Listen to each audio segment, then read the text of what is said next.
Lindsay Johnson, and this is the second session of Overcoming Obstacles in Your Career Journey. This session is called Resume Roundup. So today we're going to focus on 5 key things. We're going to talk about what a resume is and the purpose of a resume. We're going to discuss the different types of resumes. We're going to discuss general resume writing guidelines.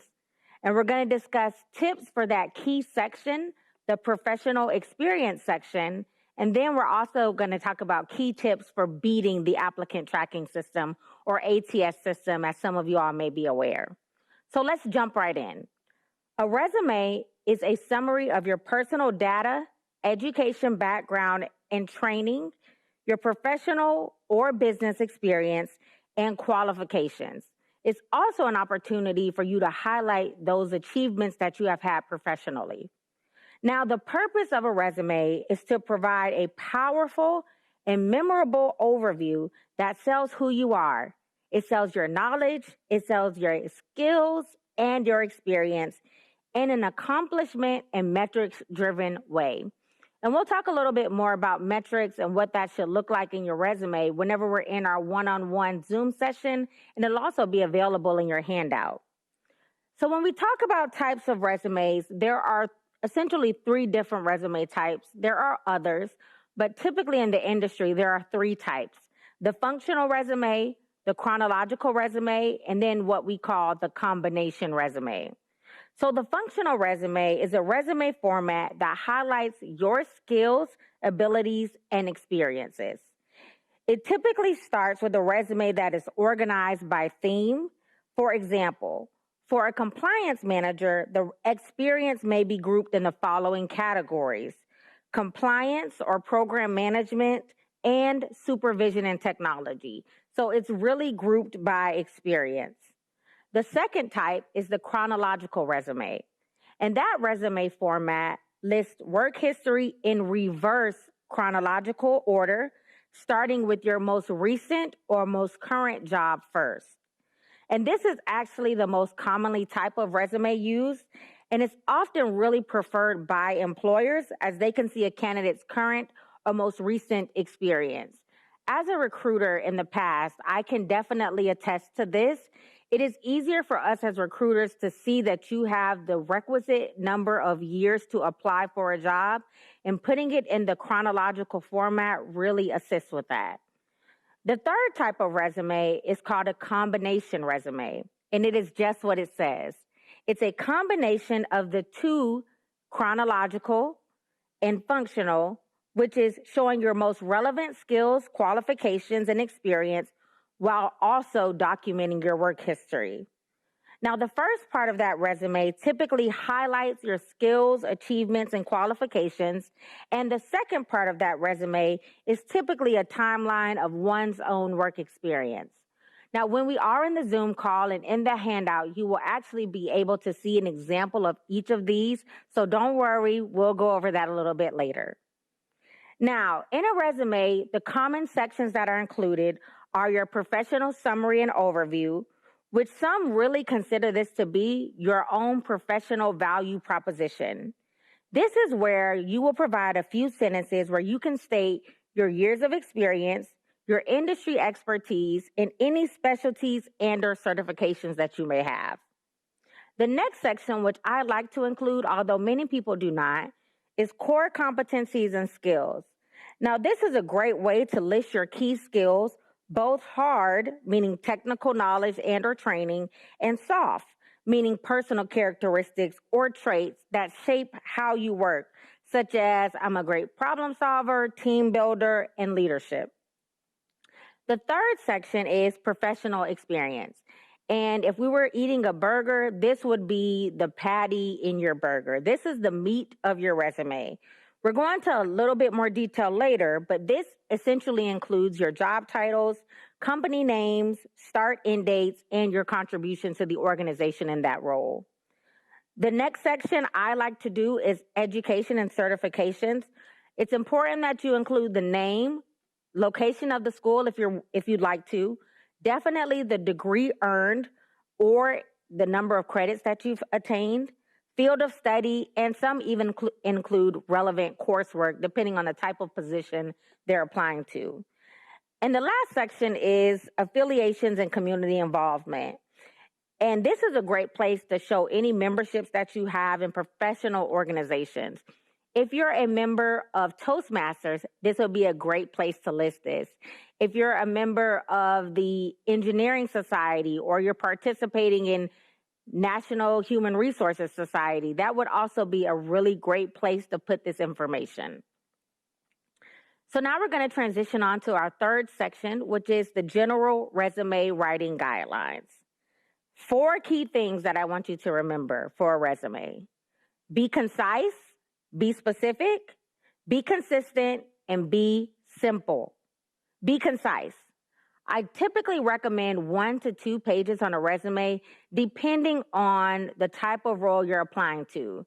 Now, as a small caveat, if you're applying to a government position, meaning a position that is directly related to the federal government, you definitely want to expound, so feel free to go beyond the 2 pages. They are actually looking for all of the details of your prior work experience.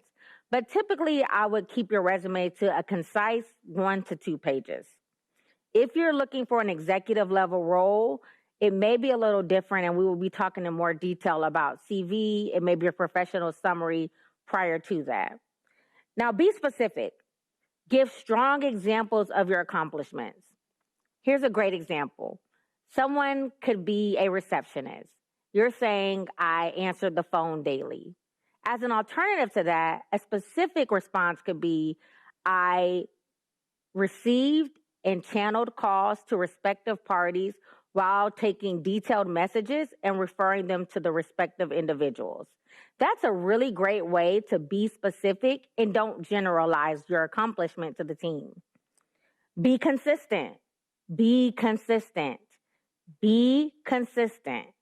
Format, font style, font size, and verb tense are so key when you're writing your resume. Please don't have 3 different fonts. Please keep the same font across the document and make sure your verb tense is appropriate. And when I say verb tense, I'm specifically referring to if you're currently in a position, you're using present tense. If this is a past position, you should always be using past tense. And this is as well something we can go into further detail about in the Zoom session, as well as will be available to you in the handout with more detailed examples. I know everybody is in an English major, and sometimes that can be difficult to mitigate. Do not worry. We're definitely here to help you through it. And my most important tip is to be simple. Do not be superfluous. I can't even get the word out because it's that extra. Don't be excessive with graphics, logos, and most importantly, do not ever, ever, ever include a photograph. If you are a model, if you are trying to do photography or something to that extent, that's an entirely different type of resume, not something we're referring to here. But in no situation in your resume, in your professional CV, do you need to include a photograph. All right, so now to the meat of our section. Tips for professional experience section of your resume. The professional experience is where you're really talking about what you have done with that company. That's where you're listing the company name and you're listing your title there. Now, you want to make sure to use common fonts in Microsoft Word. Calibri, Tahoma, Cambria. We want to steer away from Lucida, handwriting, and some of the other more dramatic fonts. We want to keep it very simple so it's easy to be read and can transfer over in the applicant tracking system. And then you want to use targeted bullets to describe your work experience. Please do not use long paragraphs. That can tend to bore the reader. As I stated previously, we want to be concise. So providing those bullets and hitting each area that you've accomplished something in is really key. Always use the month and the year when listing your job experience. That may be 05-2011 through 1-2012, or you can actually write the month out and put May 2011 through January 2012. As a recruiter, I can tell you from experience, this is one of the most frustrating things to read in a resume. If you just put the year, say from 2007 to 2008, it's unclear exactly how many months you served in that position. You're now forcing the recruiter to do math or figure out exactly how you started or ended your position. Make it simple and make it plain for your recruiter, and just put the months in the year. And then you want to, like I said before, write the description of your previous roles in past tense and write the description of your current roles in present tense. And I just wanted to mention that again because it can be a small pet peeve for some people. Use action verbs. We're definitely going to provide you a handout for this for the Zoom conference and for you to follow along. You can find the action verbs such as solved, improved, facilitated, partnered, generated, examined, navigated, forecasted. Those are such strong verbs. Use those accordingly in your resume to make it stand out more. Now, you want to incorporate keywords from the job description of which you are implying into your resume. There's a really neat strategy that I use to do this, and I'll be sharing that more with you in the handout.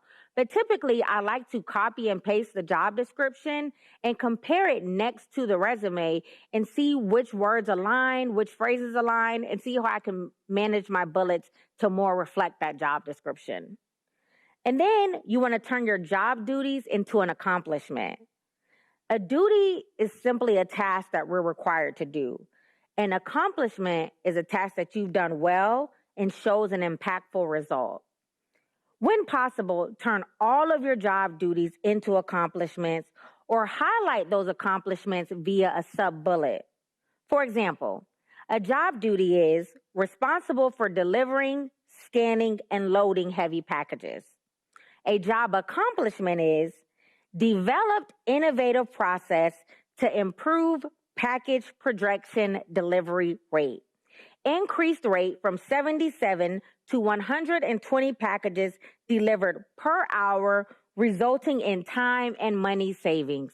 That was phenomenal. That is what you should be doing for each of your job duties. Now, in the final part of this presentation, I just want to give you some tips for beating the applicant tracking system.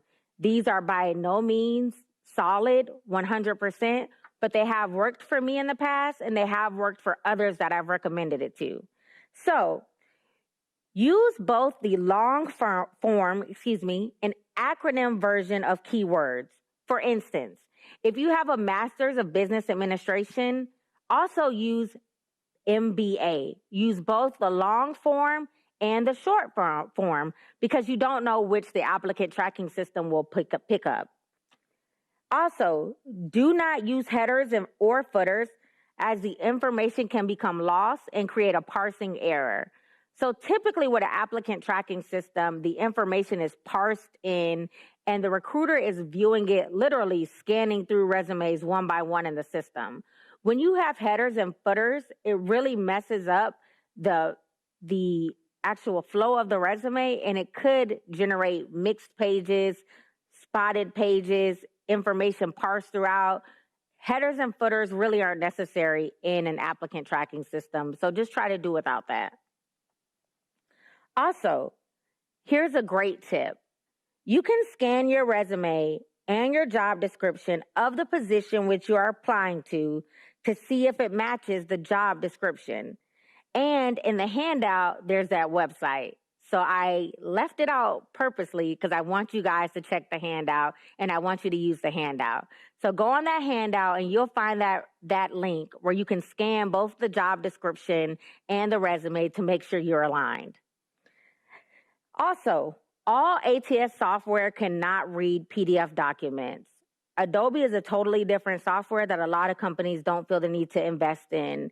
And for that reason, uploading a proofread Word document can ensure your documents are formatted in exactly the way you want them to be formatted. If you've done any work with documents, you understand that what it looked like in Word, it does not look like in PDF. So I typically keep both versions, but if you prefer, just go with your Word version and upload that into the applicant tracking system. And my final tip, if emailing a resume and cover letter, sending a PDF document ensures your resume formatting stays in place. So I gave you two different instructions there. If you're emailing, you want to email a PDF. That way it stays as is. If you're uploading it to an applicant tracking system, I recommend using Microsoft Word. Now, these are great tips, and I'm sure you all may have heard of others. So definitely apply those as you're preparing and making modifications to your resume. I definitely look forward to having the Zoom call with you all and talking about this more in detail, and also for you to review that handout and share any questions or concerns you may have. The Careers Ministry is here for you to help you as you mitigate this new job search or job transition, and we're excited to help you through the process. So good luck on your resume.